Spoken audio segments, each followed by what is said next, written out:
Salut la famille, j'espère que vous allez bien. Bienvenue sur ma chaîne. Aujourd'hui, je vais vous présenter la recette de riz au poulet, donc un plat sénégalais.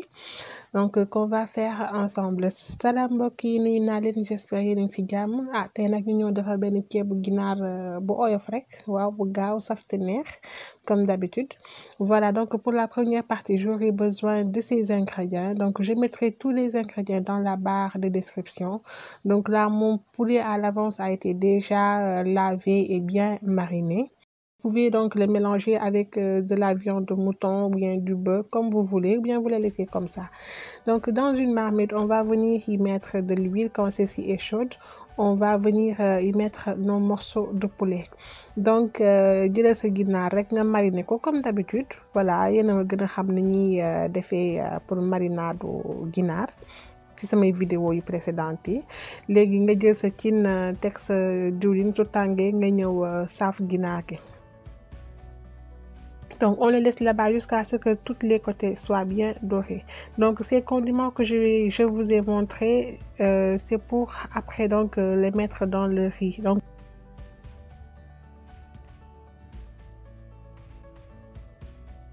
Donc là, nos morceaux de poulet sont bien dorés. Donc, on va les enlever.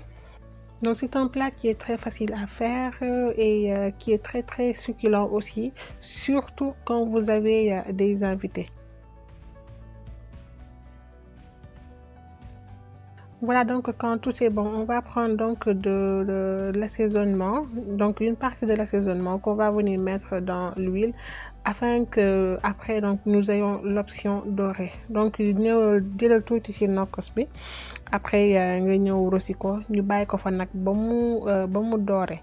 Là on y met 2 feuilles de laurier, donc def naa ci ñaari xobu laurier. Donc da koy apporter toujours benn goût. Et là je rajoute un peu de 7 épices. Def naa ci aussi 7 épices. Pour nokkos bi moom mën ngeen ci def kaani bu verte bi yooyu noonu yëpp da koy indi goût. Maintenant quand vous voyez que tout est doré, on va venir donc y mettre de l'eau.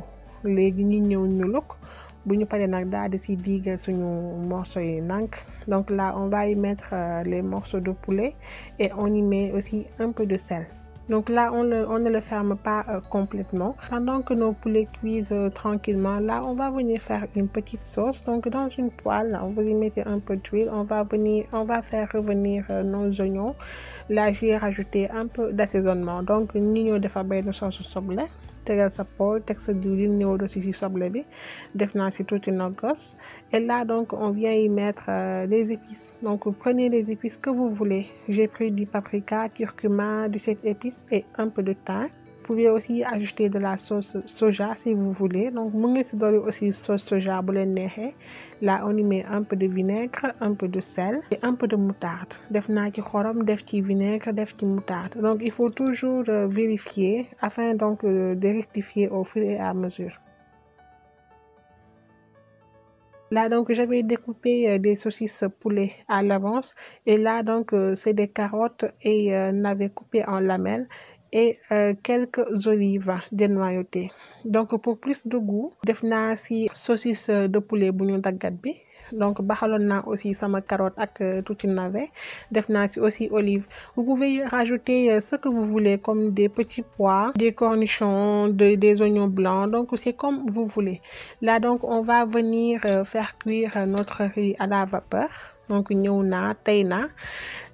Léegi nag dinañ mën a ñëw def nokkos bi nga xamante ne moom mooy safal ceeb bi. Là on va donc remettre l'assaisonnement qui va apporter donc un goût spécial à notre riz. Donc je rectifie aussi avec les épices. Donc tout le temps instant bi mën ngeen rectifier xool xorom bi, xool épices yi ba xam na lépp baax na. Bu amee lu manqué ngeen dolli que mu nekk ci côté kaani bi saf-safal yeeg yooyu noonu.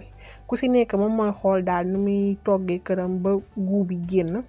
Am na ñoo xam ne bëgg nañ lekk épicé, am na ñoo xam ne bëgguñu lu saf trop. Voilà, donc là à présent tout est bon. On va venir donc enlever nos morceaux de poulet. Là donc j'avais un peu de la viande de mouton qui me restait, donc je l'ai mis aussi donc dans la sauce. Ça nous rapporte toujours un peu de goût. Donc là ñëw nañu génnee suñu morceau ginaar yi léegi nag ñu ñëw nag daal di sóor. Voilà, on mélange le tout et là on le ferme hermétiquement afin que ça puisse cuire tranquillement à feu doux. Donc là vous voyez, je suis en train donc de le retourner. N'hésitez pas donc à le retourner de temps en temps jusqu'à ce que le riz soit bien cuit. Voilà, donc à présent c'est prêt. On va donc passer au tressage. Donc là je le fais à la sénégalaise dans un grand plat. Donc on va manger tous ensemble. Donc ça apporte toujours ce moment de partage, ce moment de convivialité et aussi donc de partager un si bon plat, surtout les dimanches, ça apporte du réconfort. Là, j'ai mis les morceaux de poulet, j'ai mis la sauce et donc pour le décor, des tranches de tomates, des tranches de concombre.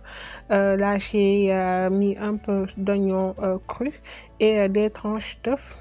Et pour apporter beaucoup plus de couleur, du persil. Donc gis ngeen yàq naa def naa sama ginaar def sama sauce accompagné ko ak tomate concombre nen baxal wis ci aussi donc tuuti soble bu ñorul ak persil. Donc da koy apporter toujours benn couleur bu rafet. Voilà les amis, la vidéo tire à sa fin. J'espère que cette recette vous plaira. Donc c'est très bon, très convivial.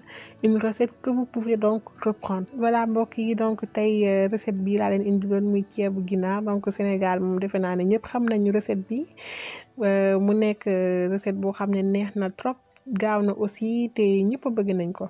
Donc n'hésitez pas de partager, de liker et de commenter et on se retrouve bientôt pour une nouvelle recette. D'ici là, portez-vous bien. Bisous.